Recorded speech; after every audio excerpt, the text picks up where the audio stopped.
অখিল ভারত বিবেকানন্দ যুব মহামণ্ডলের পরিচালনায় সোমবার বর্ধমান টাউন স্কুলে শুরু হলো 3 দিনব্যাপী 21তম আঞ্চলিক যুব প্রশিক্ষণ শিবির। পূর্ব ও পশ্চিম বর্ধমান, বাঁকুড়া, বীরভূম ও পুরুলিয়া জেলা থেকে শিক্ষার্থীরা উপস্থিত হয়েছেন। স্বামী বিবেকানন্দের ভাবাদর্শে আয়োজিত এই শিবিরে চরিত্র গঠন, মনঃসংযোগ, জাতীয় সংহতি, স্বামী বিবেকানন্দের জীবন ও বাণী প্রভৃতি বিষয়ে আলোচনা হবে বলে মহামণ্ডলের পক্ষ থেকে জানানো হয়। সোমবার পতাকা উত্তোলনের মাধ্যমে এই শিবিরের উদ্বোধন করেন সভার প্রধান অতিথি তথা বর্ধমানের বাজেপ্রতাপপুর রামকৃষ্ণ মিশন আশ্রমের সম্পাদক শ্রীমৎ স্বামী অজ্ঞেয়ানন্দজি মহারাজ। প্রারম্ভিক ভাষণ দেন শিবির পরিচালন কমিটির সম্পাদক নির্মলেন্দু জানা। এছাড়াও উপস্থিত ছিলেন কালনা বিবেকানন্দ যুব মহামণ্ডলের সভাপতি পান্না ভট্টাচার্য, ছিলেন অভিজিৎ ঘোষ, স্বরূপ সরকার, শিবির পরিচালন কমিটির সভাপতি ডক্টর শর্মদ্যুতি চক্রবর্তী প্রমুখ। এই শিবিরে মনের একাগ্রতা বৃদ্ধির উপায়, সুন্দর জীবন গঠনের উপায়, ব্যক্তি জীবন ও সমাজ নির্মাণে স্বামী বিবেকানন্দের চিন্তাধারার প্রাসঙ্গিকতা, জাতীয় সংহতি ইত্যাদি বিষয়ে আলোচনা হবে বলে শিবিরের পক্ষ থেকে জানানো হয়। প্রতিদিন সন্ধ্যায় থাকছে প্রার্থনা, আলোচনা ও সাংস্কৃতিক অনুষ্ঠান, দেশাত্মবোধক ও ভক্তিমূলক সঙ্গীত প্রভৃতি।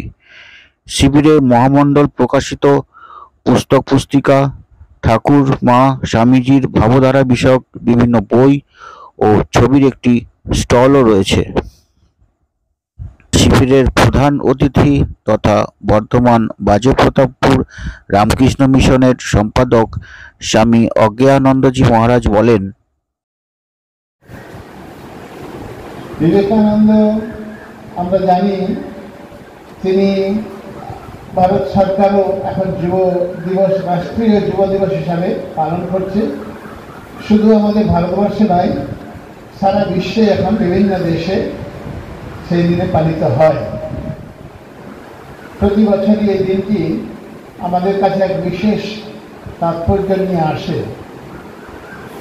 কারণ বিবেকানন্দ কেবলমাত্র এক সন্ন্যাসী শুধু নন, তিনি তার বহুমুখী অবদানে শুধু আমাদের ভারতবর্ষে নয়, সারা বিশ্বে এক তুমুল আলোড়ন তুলে দিয়ে গিয়েছিলেন। এই বিবেকানন্দ একটা মূল্যবোধের নাম। এই বিবেকানন্দ মূল্যবোধ আমরা জানি সমস্ত জগতের যে মানবাত্মা তথা মনুষ্যত্ব বোধের নির্মাতা শিল্পী বলা যায়। আমাদের প্রথম স্বাধীন ভারতের প্রথম গভর্নর জেনারেল রাজাগোপালাচার্য বলেছিলেন, বিবেকানন্দ যদি না জন্মগ্রহণ করতেন, ভারতবর্ষ কখনো তার স্বাধীনতা লাভ করত না।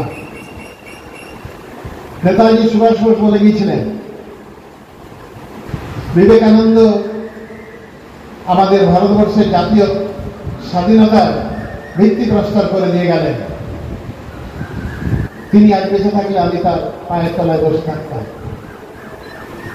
মহাত্মা গান্ধী 1921 সালের 30শে জানুয়ারি স্বামীজির জন্মদিনে বেলুড় মঠে এসেছেন স্বামীজিকে শ্রদ্ধার্ঘ্য নিবেদন করার জন্য। সেখানে তিনি বলছেন এরকম, যত পাবলিক ছিলেন সেখানে বলছেন, मैं गुरुस्थान में आया हूं, ये मेरा गुरुस्थान है। আপনারা যারা এসেছেন এই রাজপথ, এই মাঠে, এইখানে স্বামীজি ঘুরে বেরিয়েছেন, চলে বেরিয়েছেন, আপনারা তার বাণীর কিছু অগ্নিস্ফুলিঙ্গ একটু নিয়ে যাবেন, খালি হাতে ফিরে যাবেন না, সেগুলো বলেছেন। তারপরে তিনি বলেছেন, मैं गुरुस्थान में आया हूं, ये मेरा गुरु है। তো তিনি জাতির জনক, তার গুরু, অর্থাৎ বিবেকানন্দ জাতীয়তার গুরু, জাতির গুরু, জাতি এবং সমস্ত বিশ্বের গুরু।